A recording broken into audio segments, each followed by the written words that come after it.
राधे राधे मित्रों, आप लोग राधा कृष्ण के अपकमिंग एपिसोड में देखेंगे कि श्री कृष्ण चौपाल में एकत्रित सभी गांव वालों से कहता है, एक विशेष समाचार लेकर आया हूं। मैं आप सबसे एक विनती करने आया हूं और वो विनती ये है कि मैं चाहता हूं कि आप सभी आज हमारे घर पधारें। आप सभी के लिए अत्यंत स्वादिष्ट खीर और दूध के भोज बनाए गए हैं और ये याद रखिएगा कि वो भोज मैंने स्वयं अपने हाथों से बनाया है, बड़े प्रेम से बनाया है। तो आप सभी की प्रतीक्षा रहेगी, तो आप सब निश्चित रूप से आइएगा। तभी नंद जी कहते हैं, ये तो अत्यंत उत्तम विचार है और बहुत लंबे समय के बाद वृंदावन में ऐसा उत्सव होगा। तो बृजभान जी कहते हैं, कान्हा खीर बनाए और हम सब ना खाएं, ऐसा भी हो सकता है।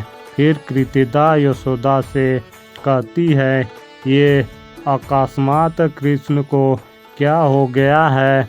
जीजी यूं अचानक संपूर्ण गाँव वालों को खीर खिलाने की क्या सूझी है? कहीं ये मेरे हृदय में स्थान बनाने की युक्ति तो नहीं है? तो राधा कहती है, माँ अगर ऐसी बात होती तो सबसे पूर्व कृष्ण आपको निमंत्रण देता ना, क्या उसने ऐसा किया? तो कृतिदा कहती है, नहीं तो मैं तो यहाँ कब से बलराम के साथ खड़ी हूँ, ना इस बलराम ने मुझे निमंत्रण दिया और ना ही कान्हा ने। तो बलराम कहता है, अरे कृतिदा काकी, मैं भला आपको निमंत्रण कैसे दे देता? मुझे तो स्वयं अभिज्ञात हुआ है कि कान्हा ने सबको निमंत्रण किया है, पूरे गांव को, और आपको तो ज्ञात ही है ना कि मैं सवेरे से यहाँ सबको एकत्रित करने के कार्य में व्यस्त हुआ था। तभी तो राधा कहती है, माँ मैं तो कहती हूँ अच्छे से दंड लगेगा कृष्ण को उसकी इस भूल के लिए, ठीक कहा ना मैया? तो यशोदा कहती है, हाँ राधा, तुमने बिल्कुल ठीक कहा। कान्हा तो हमें सदैव से अपने शरारतों से सताते रहता है, अब हम इसे सबक सिखाएंगे। कृतिदा बिना किसी संकोच के कान्हा को खूब डांटना। तो कृतिदा कहती है, अब कान्हा को मेरी डांट से कोई नहीं बचा सकता है। फिर सभी गांव वाले वहां से चले जाते हैं। तो कृष्ण कृतिदा से कहता है, काकी सबसे पहले कल आप खीर खाएंगे, तत्पश्चात सभी गांव वाले चखेंगे। तो कृतिदा कहती है, जिसको सबसे पहले भोग खिलाना है उसे निमंत्रण सबसे बाद मिलता है, मैं नहीं आना चाहती हूँ भोज के लिए। फिर आप लोग आगे देखेंगे कि कंस कहता है, ओ कृष्ण सभी वृंदावन वासियों को खीर खिलाना चाहता है। तो अक्रूर कहता है, जी महाराज, अब तक तो कृष्ण ने सभी गांव वालों को निमंत्रण दे दिया होगा और अगले पहर तक संपूर्ण गांव वाले भोज के लिए पहुंच जाएंगे। तो कंस कहता है, अति उत्तम समाचार लेकर आए हो, बस एक बार अघासुर यहाँ आ जाए। फिर अघासुर आता है तो कंस कहता है, आओ अघासुर। तो अघासुर कहता है, कहिए महाराज, कंस क्यों बुलाया है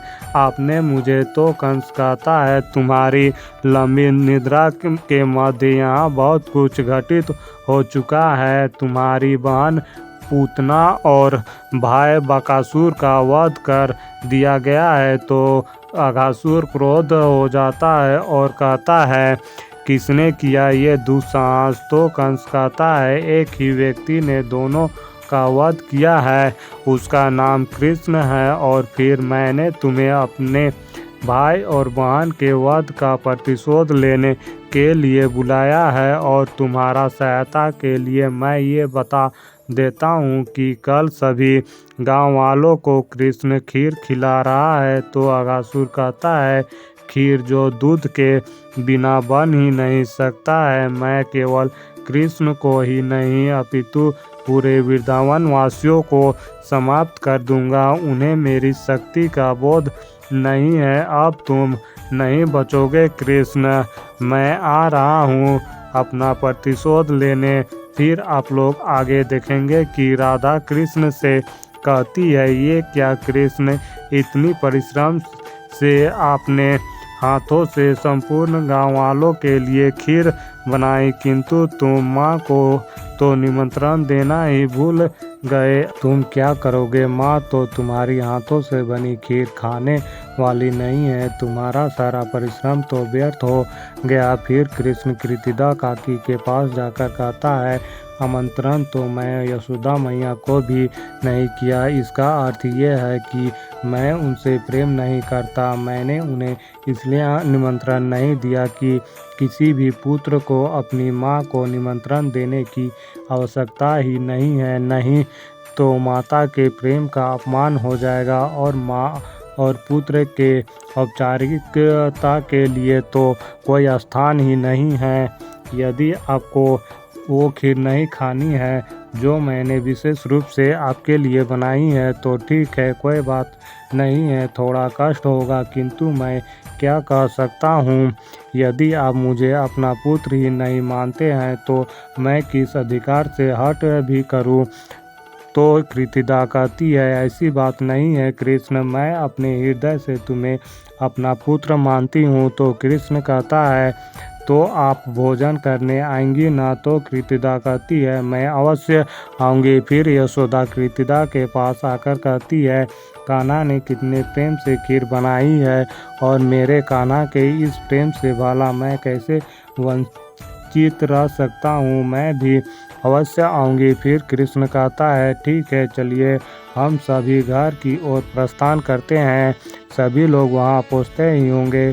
फिर कृष्ण बलराम से कहता है, दाऊ आप भी चलिए, मुझे आपकी सहायता की आवश्यकता है। तभी राधा कृतिदा से कहती है, माँ आ ही गई ना? कृष्ण की मीठी मीठी बातों में बिना किसी हट के हाँ कह दी। आप तो जानती हैं ना कि कृष्ण अपनी मीठी मीठी बातों से सबको मोह लेता है। आपको भी मोह लिया? तो कृतिदा कहती है, अरे हाँ, परंतु भोज में आने से क्या होगा राधा, मैं उसकी खीर चखूंगा भी नहीं। तुम देख लेना मैं कान्हा को कितना सताती हूँ। तो राधा कहती है, प्राण मान तो भोग में जाने के पश्चात ही मिलेगा। फिर आप लोग आगे देखेंगे कि भोग की सारी तैयारी हो जाती है। सभी लोग भोग खाने के लिए आने लगते हैं और कृष्ण सबका स्वयं स्वागत करता है। सभी लोग बैठ जाते हैं और बलराम दूध लेने जाता है। तभी कृष्ण कृतिदा के पास जाकर कहता है, सबसे पहले प्रसाद ग्रहण आप ही करेंगे। तो कृतिदा राधा की ओर देखती है तो राधा इशारा से ना कहने को कहती है। तो कृतिदा कृष्ण से कहती है, पहले अतिथियों को खिलाओ, मुझसे ऐसी औपचारिकता करने की कोई आवश्यकता नहीं है। फिर आप लोग आगे देखेंगे कि अघासुर सारे दूध में अपना विष फैला देता है और कहता है, आज कृष्ण के साथ साथ संपूर्ण वृंदावन का अंत हो जाएगा। तो मित्रों, इस वीडियो में इतना ही। मित्रों, आप सभी को आगे और भी बहुत कुछ देखने को मिलेगा। तो मित्रों, जल्द मिलता हूँ और एक नई वीडियो के साथ। तब तक के लिए राधे राधे।